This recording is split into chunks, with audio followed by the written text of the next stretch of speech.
ഒരു തളികയിൽ ഇവിടെ വന്ന കസ്റ്റമേഴ്സിന് ടേസ്റ്റ് ചെയ്തിട്ട് നമുക്ക് വാങ്ങിയാൽ മതി കേട്ടോ. ഇവർ പറയുന്നത് കേട്ട് വാങ്ങണമെന്നൊന്നുമില്ല. അവരിങ്ങനെ ഒരു തളികയിൽ നമുക്ക് വീട്ടിലൊരു അതിഥി വന്നാൽ നമ്മൾ എങ്ങനെ സൽക്കരിക്കും അതുപോലെ ഇവരെ കസ്റ്റമേഴ്സിനെ നന്നായിട്ട് ട്രീറ്റ് ചെയ്യുന്നുണ്ട്. അപ്പോൾ ഇതിൽ നമുക്ക് ടേസ്റ്റ് ചെയ്ത് നോക്കിയിട്ട് നമുക്ക് ഏതാണ് ഇഷ്ടപ്പെട്ടത് നോക്കിയാൽ അത് വാങ്ങാം. അപ്പോൾ ഇതെനിക്ക് ഭയങ്കര ഇഷ്ടമായി. ഈ ഒരു ബോക്സ് വാങ്ങാം കേട്ടോ. ഈ ഒരു ബോക്സ് വാങ്ങിയാൽ നമുക്ക് എല്ലാത്തിൻ്റെയും ഒരു 12 പീസ് എന്ന് പറഞ്ഞാൽ 12 ഐറ്റംസ് ഉള്ള ചെറിയ പീസ് അടങ്ങുന്ന ഈ ഒരു ബോക്സ് വാങ്ങി നമുക്ക് എല്ലാത്തിൻ്റെയും ടേസ്റ്റ് ചെയ്യാം. കോഴിക്കോടിന്റെ പഴയകാല റസ്കുകളൊക്കെ ഇതൊക്കെ നിങ്ങൾ ഇവിടെ ഇത് പാർലി ബിസ്ക്കറ്റ്, പണ്ടത്തെ കാലമുള്ള ബിസ്ക്കറ്റ്. അതേമാതിരി റസ്ക്, കുട്ടികൾക്ക് കഴിക്കാൻ കൊടുക്കുന്ന rusk.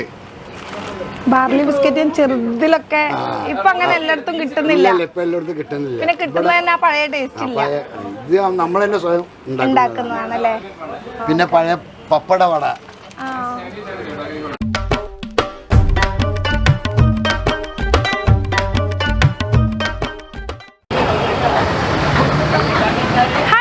Welcome to local destinations വിത്ത് മുബീന. ഞാൻ ഇന്നുള്ളത് നമ്മുടെ കോഴിക്കോട് മിഠായി തെരുവിലാണ്. മിഠായി തെരുവിന് ഇങ്ങനെ ഒരു പേര് വന്നതെന്നറിയോ? ഹൽവ കച്ചവടം കൊണ്ട് സമ്പന്നമായിരുന്നു ഒരു കാലം ഈ തെരുവ്.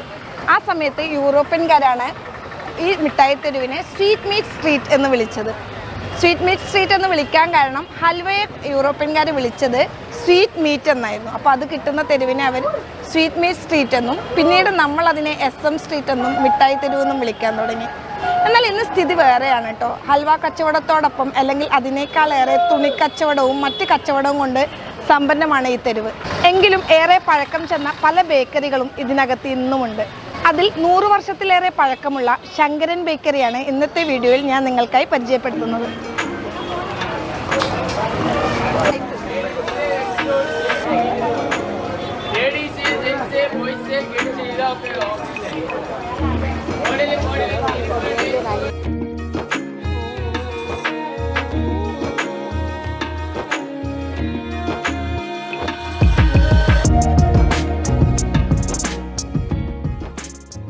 അങ്ങനെ നമ്മൾ 100 വർഷത്തിലേറെ പഴക്കമുള്ള ശങ്കരൻ ബേക്കറിയിൽ എത്തിയിട്ടുണ്ട്. അപ്പൊ ഇതിന്റെ ഒരു ഹിസ്റ്ററി ഒന്ന് പറയാം മാഡം. ഇത് ഞാൻ ഋഷിൽ നിന്നാണ്. അതായത് ഞങ്ങളുടെ അടുത്ത് മുത്തച്ഛൻ ശങ്കരേട്ടൻ തന്നെ ശങ്കരേട്ടൻ എന്ന ആളാണ് ഇത് തുടങ്ങി വെച്ചത്. 1933 ശങ്കരേട്ടൻ സ്ഥാപിച്ച കടയാണിത്. 1933 ശങ്കരേട്ടൻ സ്ഥാപിച്ച കടയാണ്. അപ്പോൾ അതിന്റെ കൂടെ പ്രവർത്തിച്ച കടുപ്പമള്ളി ചന്തുകുട്ടിയുണ്ട്. അപ്പോൾ അദ്ദേഹം ശങ്കരേട്ടൻ ഒന്നിച്ച് തുടങ്ങിയ സ്ഥാപനമാണിത്. അവർ രണ്ടു കൂടിയാണ് ഇത് ഒന്നിച്ചു തുടങ്ങിയത്. അങ്ങനെ എന്ത് ചെയ്ത് ശങ്കരേട്ടൻ മരണപ്പെട്ട സമയത്ത് ചന്തുകുട്ടിയായി ഇതിന്റെ ഓളിന്റെ ആള്. അപ്പോൾ ചന്തുകുട്ടി ബിസിനസ് ശങ്കരേട്ടൻ ബിസിനസ് ചന്തുകുട്ടിനെ ഏൽപ്പിച്ച് അങ്ങനെയാണ് ഈ ബിസിനസ് വളർത്തി വലിയ ലെവലിൽ എത്തിയത്. ഇന്നും പാരമ്പര്യം നിലനിർത്തി കൊണ്ടുവന്ന ഏക സ്ഥാപനമാണ് മാഡം ഇത്. ഞങ്ങളിപ്പോ 4ാം തലമുറയാണ് ഞാൻ ഇതിന്റെ പേര് ഋഷിൽ കടപ്പമണ്ണിൽ. ടെക്നോളജി ഒക്കെ വളർന്ന കാലഘട്ടമാണ്. മിഷറീസും ഉള്ള കാലഘട്ടം വന്നിട്ടും ഇന്നും പഴമ നിലനിർത്തിക്കൊണ്ടാണ് ആളുകൾ ഈ സ്ഥാപനം മുന്നോട്ട് കൊണ്ടുപോകുന്നത്.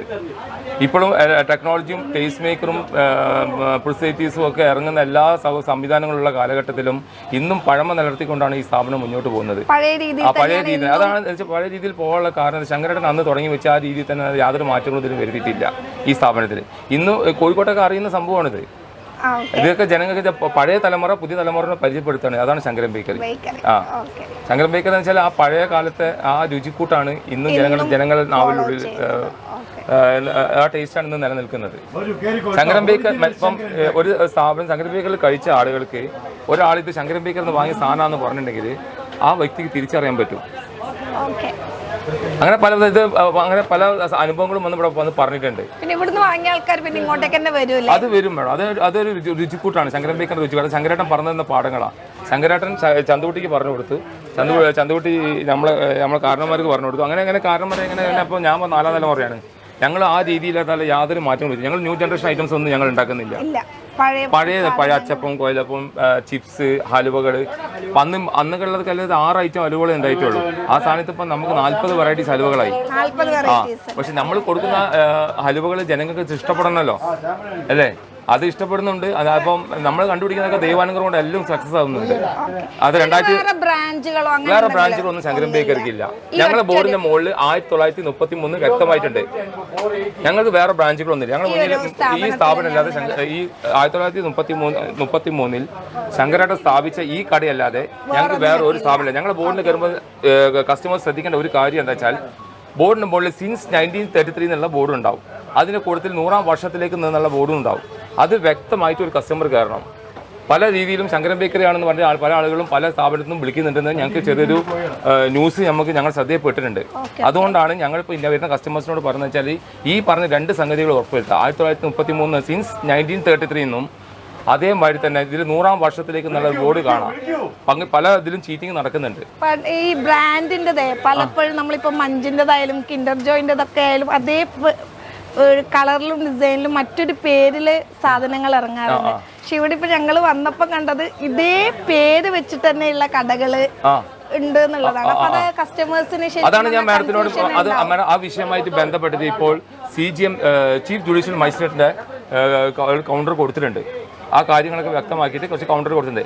അപ്പോൾ പറഞ്ഞത് വെച്ചാൽ അത് പോലീസിന് നടപടികൾ കുറയുണ്ട്. അവർക്ക് സ്റ്റേറ്റ്മെന്റ് പ്രോസസിംഗ് ഉണ്ട്. അത് അതിന്റെ ബാധിക്കട്ടെ. 99% ആളുകൾക്കും ശങ്കരൻ ബേക്കറി അറിയാം. അത് ഇന്നില്ല. 1933 ഇന്ന് എത്ര വർഷങ്ങളായി മാഡം? എത്ര പിന്നെ 100ാം വർഷത്തിലേക്കാണ്. 100 വർഷം പിന്നിട്ടില്ല, 100ാം വർഷത്തിലേക്ക് കടന്നുകൊണ്ടിരിക്കുകയാണ് ശങ്കരൻ ബേക്കറി. അതിന്റെ ഇടക്കാണ് ഡിസംബർ 18 കേരള ഗവർണർ ഇവിടെ സന്ദർശിക്കാറുണ്ടായി. എല്ലാവരും എല്ലാ ചാനലുകളും എല്ലാ മീഡിയാസൊക്കെ നമുക്ക് സപ്പോർട്ട് ചെയ്താണ് ഈ സംഭവം, ഇങ്ങനെ ഒരു സംഭവം. പിന്നെ അതിന്റെ ഭാഗമായിട്ട് ഇപ്പൊ അങ്ങനെയും ആളുകൾ വരുന്നുണ്ട്. ഗവർണർ കയറിയ കട എന്ന് പറഞ്ഞിട്ടാണ് ഇപ്പൊ കുറെ ആൾക്കാർ വരുന്നുണ്ട്. ഇവിടെ കച്ചവടക്കാർ എവിടെ നിന്നുള്ള കച്ചവടക്കാരാണ് കൂടുതൽ? മാഡം ഇതൊക്കെ വരുന്ന വെച്ചാല് ഇപ്പൊ കോഴിക്കോട് വന്നിട്ടുണ്ടെങ്കിൽ കോഴിക്കോട്ടെ സംബന്ധിച്ച് പറഞ്ഞാൽ ഒരു കൂട്ടായ്മയുള്ള സ്ഥലം വേണം. എന്തിനും ഏതിനും കോഴിക്കോട്ടെ സംബന്ധിച്ച് നല്ലൊരു കൂട്ടായ്മയുള്ള സ്ഥലമാണ്. ഇപ്പൊ ആര് എന്ത് വന്ന് ചോദിച്ചാൽ നല്ല അലുവ കിട്ടുന്ന എവിടെ ചോദിച്ചാൽ കോഴിക്കോട്ട് പറയുന്ന ഒരു വാക്കാണ് ശങ്കരൻ ബേക്കറി. നാവിലുള്ള ആദ്യം വരുന്ന ഒരു അക്ഷരമാണ് ശങ്കരൻ ബേക്കറി. ഞാൻ അന്ന് ഗവർണർ സാർ ഇവിടെ വന്നപ്പോൾ സാർ എന്നോട് ചോദിച്ചു 100 വർഷം ഒരു കട പോവുകയാണെന്നല്ലേ അത് ചില്ലറ കാര്യമല്ല എന്നാണ്.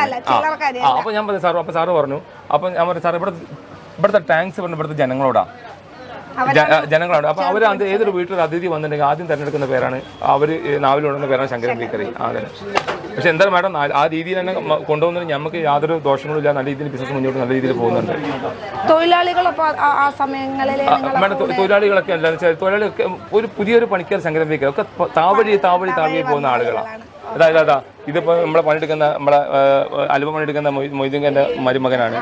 ഇപ്പൊ ഇവരെ മക്കൾ അങ്ങനെ ഒരു പുറത്തുനിന്ന് ഒരാളില്ല മാഡം ഞങ്ങൾക്ക്. ഇത് സ്ട്രോബെറി,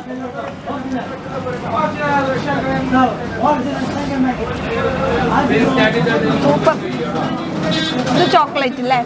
നെക്സ്റ്റ് ചോക്ലേറ്റ്. ഇത് ചോക്ലേറ്റ്. ഇതൊക്കെ ഞാൻ ഫസ്റ്റ് ടൈം ആണ്. ഇത് കേസർ ബദാം.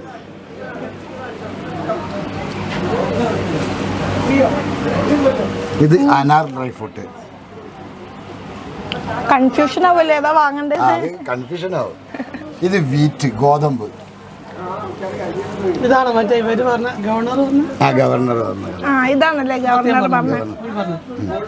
ഇത് ഗവർണർ ഇപ്പം ഇവര് പറഞ്ഞിട്ടുണ്ടായിരുന്നു കോഴിക്കോട് യൂണിവേഴ്സിറ്റിയിൽ നിന്ന് 20 ആളടങ്ങുന്ന ഒരു ടീം ഗവർണറെ കാണാൻ പോകുന്നുണ്ട്. അപ്പൊ ഗവർണർ ശങ്കരൻ ബേക്കറിയിൽ ഈ ഹലുവ ആവശ്യപ്പെട്ടിട്ടുണ്ട്. അപ്പം അത് ഇവര് സ്നേഹത്തോടെ അവർക്ക് സമ്മാനിക്കുകയാണ് എന്നുള്ളൊരു ന്യൂസ് നമ്മളെ ചാനലിലൂടെ നമ്മൾ പുറത്തു വിടുന്നത്. എന്റെ മുഖം നോക്കണ്ട കേട്ടോ, ഞാൻ കുറെ ഹൽവ ഒക്കെ. അത്തിപ്പഴം. ഇത് റൈസ് ബ്ലാക്ക്, ജി ബ്ലാക്ക്. ഇത് ഗ്രേപ്പ്, മുന്തിരി ഹലുവ. ഇത് ബനാന ഹലുവ.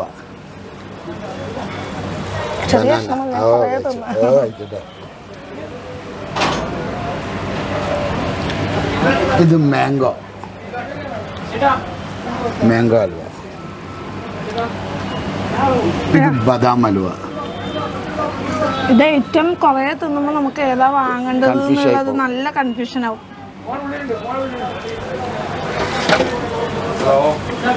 പിന്നെ സാർ ഇത് വാട്ടർ മെലൻ. ഇത് വാട്ടർ മെലൻ അല്ലേ, ഇത് ചില്ലി, ഇത് കുറച്ച് ചില്ലിയാണ്, പച്ചമുളകിൻ്റെ ആണ്, പച്ചമുളക്. ഇത് ചക്ക, ജാക്ക് ഫ്രൂട്ട്, എല്ലാ ഐറ്റവും ഉണ്ട്. എല്ലാ ഐറ്റവും ഉണ്ട്. 10-40 വെറൈറ്റികളുണ്ട്. ഇവിടെ ഏറ്റവും കൂടുതൽ പോകുന്ന ഐറ്റം ഏതാ? ഏറ്റവും കൂടുതൽ എല്ലാ ഐറ്റത്തിനും കുറവൊന്നുമില്ല. എന്നാലും കൂടുതൽ ആൾക്കാർ ആവശ്യപ്പെട്ട് വരുന്ന ജി ബ്ലാക്ക്, അല്ലേ? ജി ബ്ലാക്ക്, വീറ്റ്, ഇളനീര്, ടെൻഡർ കോക്കനട്ട്, പിന്നെ പുതിയ പുതിയ ഐറ്റംസ് ഇവിടെ വന്നിട്ട് വേണം ടേസ്റ്റ് ചെയ്യാൻ. ഇതൊക്കെ പഴയകാല ബിസ്ക്കറ്റുകൾ കേട്ടോ.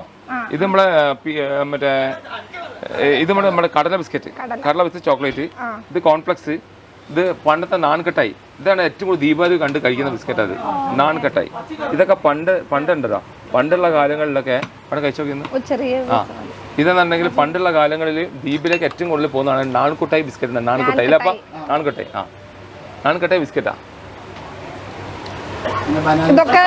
പിന്നെ ഇതാ പണ്ടത്തെ ടേസ്റ്റ്. ഇതാ പിന്നെ ഇതാ ഈ ബിസ്ക്കറ്റ്, ഇതാ ഇത് ബനാന ബിസ്ക്കറ്റ് കേട്ടോ. ഇതൊക്കെ എത്താണ് ഏറ്റവും കൂടുതൽ ദ്വീപിൽ പോകുന്ന ഐറ്റം. പിന്നെ പോകുന്ന ഐറ്റം ബാർലി ബിസ്ക്കറ്റ്. പണ്ടൊക്കെ ദ്വീപിലേക്ക് തന്നെ ബിസ്ക്കറ്റ്, അതൊക്കെ പിന്നെ പഴയ ഇതിലല്ലേ. ഓ കണ്ടിട്ട് കുറേ കേട്ടോ.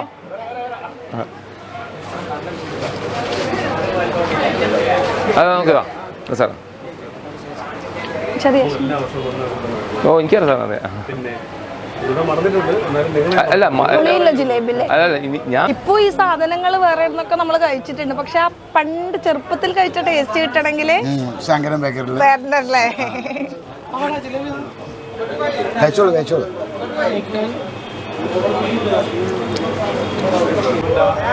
ഇത് അവലോസ് പൊടി കേട്ടോ. നമ്മൾ വീട്ടിലൊക്കെ ഉണ്ടാക്കുന്നത്, ബേക്കറിയിൽ ഞാൻ അങ്ങനെ കണ്ടിട്ടേ ഇല്ല. മദ്രസ പോകുമ്പോൾ ചായയിലിട്ട് പിടിക്കുന്ന ഇതൊക്കെ ഉണ്ടല്ലോ, ഇപ്പോൾ എല്ലായിടത്തും സ്ഥലത്തുണ്ട് കേട്ടോ. ഞാൻ ഇവരെ പ്രൊമോഷൻ ചെയ്യുന്നു, നല്ല സ്ഥലത്തുണ്ട്. പക്ഷെ നമുക്ക് ആ പണ്ടത്തെ, ഞാൻ തന്നെ ചെറുതിലുള്ളപ്പോഴുള്ള ടേസ്റ്റ് ഇപ്പം മാറിയിട്ടുണ്ട്. അപ്പോൾ ഇതൊക്കെ ആ ടേസ്റ്റ് തന്നെ കിട്ടുന്ന സാധനമാണ് ഇതൊക്കെ. ഈ സംഭവം എന്തെന്നറിയോ? ഇതാണ് സംഭവം, ലക്ഷദ്വീപ് ഹൽവ. ഇവിടെ അവിടെ നിന്ന് സാധനങ്ങളൊക്കെ വന്നിട്ട്, അതായത് തേങ്ങ, ശർക്കര ഒക്കെ അങ്ങനെയൊക്കെയുള്ള സാധനങ്ങൾ വന്നിട്ട് ഇവിടുന്ന് അവരത് സെറ്റ് ചെയ്ത് വിടുന്നതാണ്. ഇങ്ങനെ ലക്ഷദ്വീപ് നല്ല ടേസ്റ്റ് ഉണ്ട്. റെയിൽവേ സ്റ്റേഷനിൽ നിന്ന് SM സ്ട്രീറ്റിലേക്ക് കയറിയാടുള്ള ഇടതുഭാഗത്ത് തന്നെയാണ് ശങ്കരൻ ബേക്കറി. ഇത് ഹൽവകളുടെ ചരിത്രം നമ്മൾ പഠിക്കുകയാണെങ്കിൽ ആദ്യകാലങ്ങളിൽ ഉണ്ടായ ഹൽവ ഇങ്ങനെ കട്ടിയുള്ള ഹൽവ, ഹാർഡ് ഹൽവ, റെഡ് കളറാണ് ഇരുന്നു. അറബികളൊക്കെ ഉണ്ടായിരുന്ന സമയത്തുണ്ടായിരുന്ന അറബികളൊക്കെ കൊണ്ടുവരുന്ന ഹൽവ. കോഴിക്കോടൻ ഹൽവ എന്ന് പറയുന്നത് ഏതൊരാളുടെയും വികാരമാണ്. കോഴിക്കോട് വന്നാൽ മിഠായി തെരുവിൽ വന്ന് പോകാത്ത ഒരാൾ പോലും ഉണ്ടാവില്ല. സമയം കിട്ടുകയാണെങ്കിൽ നമ്മളൊന്ന് മിഠായി തെരുവിൽ ഒന്ന് ഓടി ഇറങ്ങും എന്നുള്ളത് ഉറപ്പാണ്. അപ്പോൾ കോഴിക്കോട് വന്ന് നമ്മൾ തിരിച്ചു പോകുമ്പം ഒരു കഷ്ണം ഹലുവ വാങ്ങാതെ പോകുന്ന ആൾക്കാരും ഉണ്ടാവില്ല. നമ്മളപ്പോൾ മിഠായി തെരുവിൽ വന്നു കഴിഞ്ഞാൽ നമുക്ക് കുറേ അധികം ഹൽവ കടകൾ കാണാൻ പറ്റും. ഇവിടെ എവിടെ നല്ലത് കിട്ടും എന്നുള്ളൊരു സംശയം നമുക്കുണ്ടാവും. നമ്മളെപ്പോഴും വാങ്ങുമ്പോൾ അത് കുറഞ്ഞ അളവിലാണെങ്കിലും കൂടുതലാണെങ്കിലും ഏറ്റവും നല്ലത് വാങ്ങാനാണ് ശ്രമിക്കുക, അല്ലേ? അപ്പോൾ നമുക്ക് നല്ല ഹൽവ എവിടെ കിട്ടും എന്നുള്ളൊരു കൺഫ്യൂഷൻ ഉണ്ടാവും. അപ്പോൾ ഇനി നിങ്ങൾക്ക് കൺഫ്യൂഷൻ ഒന്നും വേണ്ട. നമ്മൾ SM സ്ട്രീറ്റിൽ നിന്ന് റെയിൽവേ സ്റ്റേഷൻ ഭാഗത്തു നിന്ന് കയറുമ്പം ഇടത് ഭാഗത്തായിട്ട് നിങ്ങൾക്ക് ഈ നീല ബോർഡിൽ 100 വർഷത്തിനോടടുത്ത് പാരമ്പര്യമുള്ള ശങ്കരൻ ബേക്കറി നിങ്ങളെ കാത്തിരിപ്പുണ്ട്. അവിടുന്ന് നിങ്ങൾ ഹലുവ വാങ്ങുകയാണെങ്കിൽ പിന്നെ നിങ്ങൾ വേറൊരു കട അന്വേഷിച്ച് പോവില്ല. അത് ഇവിടുന്ന് ടേസ്റ്റ് ചെയ്താൽ നിങ്ങൾക്ക് മനസ്സിലാവും. എല്ലാ കടകളിലും ഹൽവയുണ്ട്, എല്ലാ ഹൽവയ്ക്കും മധുരം തന്നെയാണ്. പക്ഷേ അതിൻ്റെ രുചിക്കൂട്ടുകൾ വ്യത്യസ്തമാവുമ്പം അതിൻ്റെ രുചിയിലും വ്യത്യാസം ഉണ്ടാവുന്നുണ്ട്. ഇവർ തങ്ങളുടെ പണ്ട് രീതിയിൽ എങ്ങനെയാണോ ഹൽവ ഉണ്ടാക്കിയിരുന്നത്, അല്ലെങ്കിൽ മറ്റ് ഐറ്റംസ് പണ്ട് രീതിയിൽ എങ്ങനെയാണോ ഹൽവ ഉണ്ടാക്കിയിരുന്നത് അല്ലെങ്കിൽ മറ്റ് ഐറ്റംസ് ഉണ്ടാക്കിയിരുന്നത് ആ രീതിയിൽ തന്നെയാണ് ടെക്നോളജി വളർന്നിട്ടും ഇന്നും അതുണ്ടാക്കുന്നത്. അതുകൊണ്ട് തന്നെ കസ്റ്റമേഴ്സ് അത്തരം സാധനങ്ങൾ ആവശ്യപ്പെട്ടുകൊണ്ട് ഇവിടെ വരുന്നുണ്ട് എന്നുള്ളത് നമുക്കിപ്പോൾ വീഡിയോ ചെയ്യാൻ വരുമ്പോൾ തന്നെ കാണാൻ പറ്റിയിട്ടുണ്ട്. അപ്പോൾ ഇവിടുന്ന് ശങ്കരൻ ബേക്കറിയിൽ നിന്ന് സാധനം വാങ്ങിയിട്ടുള്ള ആളുകൾ ഈ വീഡിയോ കാണുകയാണെങ്കിൽ കമൻറ്റ് ചെയ്യുക. അപ്പോൾ ഈ വീഡിയോ ഇഷ്ടപ്പെട്ടാൽ ലൈക്ക് ചെയ്യുക, ഷെയർ ചെയ്യുക, കമൻറ്റ് ചെയ്യുക. നെക്സ്റ്റ് വീഡിയോയിൽ കാണുമ്പോഴേക്കും ബൈ.